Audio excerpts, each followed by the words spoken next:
शरीफ साहब पहुंच गए हैं सऊदी अरब उम्रा करने मरियम नवाज के साथ, और कहना यही है कि एमबीएस से भी मिलेंगे, जो यकीनन कुछ मांगने के लिए जाएंगे, जो वो हमेशा कहते हैं। उस चीज़ को वो लेट डाउन करते हैं और दूसरी कंट्रीज को सपोर्ट करते हैं। जहाँ की इकोनॉमी स्ट्रांग है, जहाँ पर ये जो हमारा है मगरबी कल्चर वो कम हो रहा है। हालांकि मैं समझता, और मैं गुरुद्वारा साहब, दूसरी मिसाल साथ, मैं 4 दफा भारत गया हूं, चारों दफा गोल्डन टेम्पल। खैर मुझे लोग वो पता नहीं, उनको क्या चेहरे से तो नहीं पता चलता ना मैं कौन हूँ। इसीलिए मैं देख रही हूँ ना कि उनकी इकोनॉमी स्ट्रांग है, जहाँ से हमें वैसा आता अच्छा लगता है हम उसी तरफ ही झुकाव करते हैं। बड़ी बात है, सऊदी अरब को पता है इंडिया मालदार है, इसलिए वो इसके साथ दोस्ती कर रहे हैं। कि बार बार कुरान में ये चीजें लिखी है कि मैं रहमतुल आलमीन हूँ, दुनिया के लिए, सारी दुनिया के लिए मैं रहमत हूँ, और मैं पैगंबर सिर्फ मुसलमानों का, सारी दुनिया का पैगंबर हूँ। मैं मैसेज। नमस्कार दोस्तों, पाकिस्तान के प्रधानमंत्री सऊदी अरब पहुंच चुके हैं भीख मांगने के लिए, और पाकिस्तान में खुशियां मनाई जा रही है क्योंकि पाकिस्तान में पैसे आने वाले हैं। तो आप देखिए जो पाकिस्तान के लोग हैं उन्होंने क्या बोला इस पर। शरीफ साहब पहुंच गए हैं सऊदी अरब उम्रा करने मरियम नवाज के साथ, और कहना यही है कि एमबीएस से भी मिलेंगे, जो यकीनन कुछ मांगने के लिए जाएंगे, जो वो हमेशा कहते हैं। साथ ही और मैं मुसलमान हूं, मुझे किसी ने नहीं वहां रोका कि भाई आप कहाँ जा रहे हो, आप तस्वीरें ले रहे हो, यहाँ पे आप कौन, आप जरा जाके दिखाएं मस्जिदों के अंदर इस तरह कोई गैर मुस्लिम, आज कोई हिंदू या सिख पगड़ी वाला जाए तो क्या क्या लोग बातें नहीं करते। मैं तो खैर, मेरा दोस्त है यहाँ पे जो मेरे भाइयों जैसे हैं, भाई जसदीप सिंह, वो पगड़ी ज़ाहिर है, टर्बन है उनकी, मैं उनको साथ लेके जाता हूँ, और डरती लोग देंगे उनको। हालांकि मैं समझता, और मैं गुरुद्वारा साहब जाता, दूसरी मिसाल साथ, मैं 4 दफा भारत गया हूँ, चारों दफा गोल्डन टेम्पल। खैर मुझे लोग वो पता नहीं, उनको क्या चेहरे से तो नहीं पता चलता ना मैं कौन हूँ वहां पे। लेकिन ये कि मैं जिस तरीके से ये दूसरी जगह, अब गोल्डन टेम्पल के अंदर आपने देखा होगा हर दूसरा जो बंदा आता है वो जाता है, जो डिग्नेटरीज आते हैं वो जाते हैं, पाकिस्तानी जाते हैं, बल्कि बता के भी जाते हैं, जितने हमारे कई मिनिस्टर वहां पे। क्या हम भी उतने ही फराख दिल हैं कि हमारी हिस्टोरिकल प्लेसेस पे भी लोग इस तरह जाएं, हमारे मजहबी जगहों पे जाएं? मैंने कई दफा कोशिश की है ये देखने की, पढ़ने की, सीखने की आरजू कि मक्का जाएं तो रास्ते के अंदर एक चेक पोस्ट है जहां पे कहा जाता है कि गैर मुस्लिम इससे आगे नहीं जा सकते। मैंने कई दफा ये पढ़ने की कोशिश की क्या इस्लाम के अंदर भी इसकी कोई इस्लामिक इसमें चीज है। मैं अभी तक I haven't come across yet कि इसमें लिखा गया हो कि मक्का के अंदर गैर मुस्लिम नहीं आ सकते, बल्कि इस्लाम से पहले मक्का जो था, मक्का तो बहुत पुरानी जगह है, वहां पे अंदर मूर्तियां थी, उनकी जगह थी, सारे लोग थे। और दूसरा मैंने जो देखा है कि बार बार कुरान में ये चीजें लिखी है कि मैं रहमतुल आलमीन हूँ, दुनिया के लिए, सारी दुनिया के लिए मैं रहमत हूँ, और मैं पैगंबर सिर्फ मुसलमानों का, सारी दुनिया का पैगंबर हूँ, मैं मैसेंजर हूँ पूरी दुनिया के लिए। लेकिन हम लोगों ने मेरा ख्याल है ज़हन छोटे कर लिए हैं, इस तरह नहीं करना चाहिए। मैं मुसलसल आज एक चीज और वायरल हो रही है लाहौर के अंदर, बल्कि अगले ट्रिप में पाकिस्तान उनसे मिलना चाहूंगा। एक सरदार जी हैं, बिजनेसमैन है, मुसलसल अफ्तारियां करा रहे हैं, 30 दिन डेली बेस पे अफ्तारी करा रहे हैं। अपन उनकी शॉप है, शॉप के बाहर वो नीचे डाल के लोगों को अफ्तारी कराते हैं। रिमार्केबल, मैं आई हैट ऑफ टू हिम। देखें, दुनिया में दूसरे मजाहिब की इज्जत करना सीखें प्लीज, ये बिल्कुल गलत बात है। अब इससे आगे चलते हैं।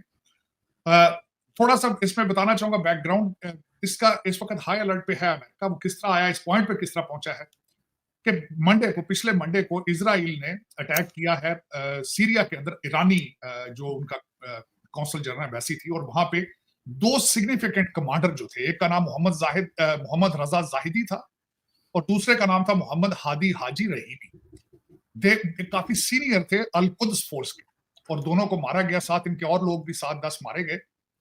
और उसके बाद एक हलचल जो है वो हो गई है, बिलखसूस ईरान के हवाले से। अब इसका एक प्रेसिडेंट मौजूद है, कासिम सुलेमानी थे, जिनको डोनाल्ड ट्रंप दौर के अंदर बगदाद एयरपोर्ट के ऊपर मारा गया था। और कासिम सुलेमानी भी एक बहुत बड़े जनरल थे, जो ईरान की जितनी प्रॉक्सीज हैं उनको बनाने के लिए, प्रॉक्सीज क्या क्या है जो सिग्निफिकेंट है, वैसे तो कई हैं, लेकिन जो एक तो होती है रेड सी के अंदर, फिर उसके बाद हिजबुल्लाह है, उसके बाद हमास को सपोर्ट करते हैं। इस वक्त 1 लाख के करीब ईरानी सोल्जर जो है सीरिया के अंदर मौजूद है।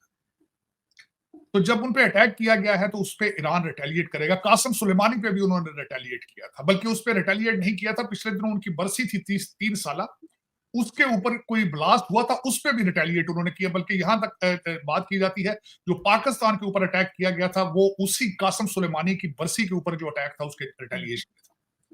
तो इस वक्त सूरत हाल ये है कि मैं पहले आपको बताना चाहूंगा कि इस वक्त अमेरिकन मीडिया इसके ऊपर बार-बार क्या बातें कर रहा है। 4 न्यूज़लेट की मैं आपको बताऊंगा यहाँ पे वो क्या उनकी और दूसरा ये आपके देखने वालों को मैं अर्ज करना चाहूंगा बताना कि इन सारी न्यूज़ आउटलेट्स जो हैं इनके एशियन एडिशन और होते हैं, यूरोप के एडिशन और होते हैं, अमेरिका के एडिशन और होते हैं। फॉक्स के अंदर फॉर्मर सेक्रेटरी डिफेंस है, मार्क एस्पर उनका नाम है। उन्होंने वार्न किया है फॉक्स चैनल के ऊपर कि ईरान हमले की तैयारी कर रहा है। सीएनएन ने कहा है कि अमेरिका और ईरान इस हमले में इस रीजन के अंदर ये सो फार उन्होंने यही कहा है कि वहीं ईरान उसी एरिया के अंदर अटैक करेगा अमेरिकन इंटरेस्ट के ऊपर। उससे मुराद ये है कि अमेरिकन एम्बेसीज पे और इजराइल के इंटरेस्ट के ऊपर। और उन्होंने अमेरिका को वार्न किया है कि आप इसमें प्लीज जंप इन ना करें। ईरानी प्रेसिडेंट के जो चीफ ऑफ स्टाफ हैं, chief of staff to the president Mohammad Jamshidi उनका नाम है, उन्होंने ट्वीट किया है कि हम अमेरिका को वार्न करते हैं कि इजराइल के जंग माफ करे, अगर वहाँ हमारे नबी सल्लल्लाहु अलैहि वसल्लम पैदा ना हुए होते तो इन्होंने हिंदू बन जाना था, और बने हुए अंदर में वो हिंदू और तस्वीर उनकी वो ऐसे घुमाते हैं। तो मैंने पूछा इश्फिया था अरबी में बात, मैंने क्या है, वो कहते रियादा खेल है ये, तो हम खेल है, वो कहते खेल है, तो हम उसकी इज्जत करते हैं, वो तस्वीर को खेल कहते हैं। तो ये हमारे ऊपर अल्लाह की कोई खास करम नवाजी है, वरना ये सऊदीया, दुबई जितने मुस्लिम ममालिक हमें लायक जी बिल्कुल ऐसे ही है। हमारे पाकिस्तानी इस्लामिक कंट्रीज जितनी भी है वो बजाहे कि पाकिस्तान के मुसलमान जहाँ पर भी उनके साथ कहीं ज्यादती हो रही है उस चीज़ को वो लेट डाउन करते हैं और दूसरी कंट्रीज़ को सपोर्ट करते हैं। जहाँ की इकोनॉमी स्ट्रॉन्ग है, जहाँ पर ये जो हमारा है मगरबी कल्चर वो कम हो रहा है, दूसरा कल्चर ज़्यादा है उस चीज़ को। सऊदीया वो वाहिद कंट्री है जो स्टैंड ले तो पूरा मुल्क इसके साथ खड़ा हो सकता है। वहाँ पर काबे में जितनी रौनक होती है दुनिया में हर टाइम इतनी रौनक कहीं किसी जगह पे भी नहीं होती।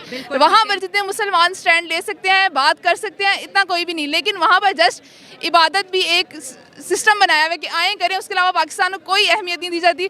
मुसलमानों को इतनी फैसिलिटीज़ नहीं जितनी दी जाती जितनी दूसरी कंट्रीज़ के। सऊदी अरब हमें बैगर्स कहते हैं, भिखारी कहते हैं, पाकिस्तानियों के वीज़ा बंद किए हुए हैं। सऊदी अरब जो है इंडियंस को अपना दोस्त मानते हैं, उनके मजहब से भी प्यार करते हैं, इंडियन से भी प्यार करते हैं। तो सऊदी और इंडिया के रिलेशनशिप को आप एज अ इस्लामिक विमेन कैसे देख रही हैं? वो इसीलिए मैं देख रही हूँ ना कि उनकी इकोनॉमी स्ट्रॉन्ग है, जहाँ से हमें वैसा आता अच्छा लगता है हम उसी तरफ ही झुकाव करते हैं। बड़ी बात है। सऊदी अरब को पता है इंडिया मालदार है, इसलिए वो इसके साथ दोस्ती कर रहे हैं। बिल्कुल ऐसे ही है। आजकल डॉलर जितना ऊपर जाएगा उसी मुल्क से हमारी दोस्ती होगी।